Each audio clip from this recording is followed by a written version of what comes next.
કેમ છો મિત્રો? આજે ફરીથી મનની વાત લઈને આવી છું તમારા સામે. આજે આપણે સૂર્ય વિશે ચર્ચા કરીશું કે સૂર્ય એના પાસેથી આપણે શું શું શીખવું જોઈએ.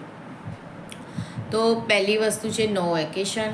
આપણે અમુક ટાઈમે બહુ કંટાળ્યા હોઈએ છીએ તો આપણે વેકેશન બી લઈએ છીએ, પરંતુ સૂર્ય ભગવાન આપણને સતત સવારે ઉગે છે, સાંજે આથમે છે. નિષ્કામ ભાવે પોતાનો પ્રકાશ સર્વના ઉપર પ્રકાશે છે, ફેલાવે છે.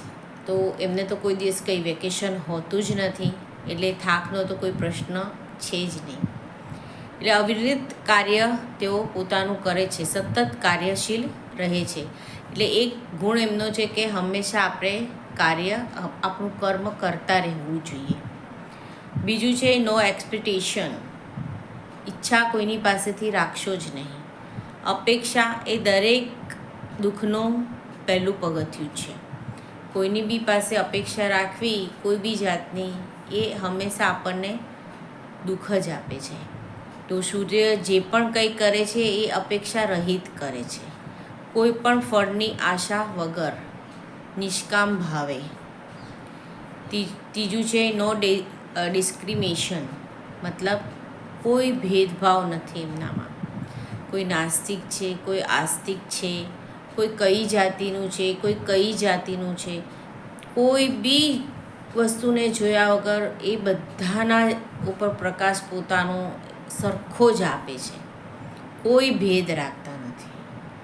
એટલે હંમેશા આપણે ગમે ત્યારે કંઈ બી વસ્તુ જોઈએ છીએ કે કંઈ બી વસ્તુ અનુભવીએ છીએ તો એમાંથી સારા ગુણ લેવાનો હંમેશા પ્રયત્ન કરવો જોઈએ.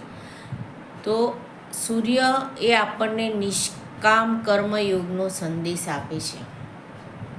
ભગવાને કીધું કે કોઈ બી ફળની આશા વગર તમારે નિષ્કામ કર્મ કરવું જોઈએ, એમ શ્રી કૃષ્ણ ભગવાને શ્રીમદ ભાગવદ્ ગીતામાં કહેલું છે.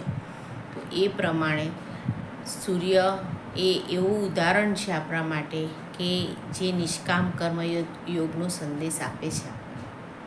Thank you very much. જો આ વાત તમને સારી લાગી હોય તો તમે સબસ્ક્રાઈબ અને શેર કરો, લાઈક કરો. Thank you very much. Har Har Mahadev. જય શ્રી કૃષ્ણ.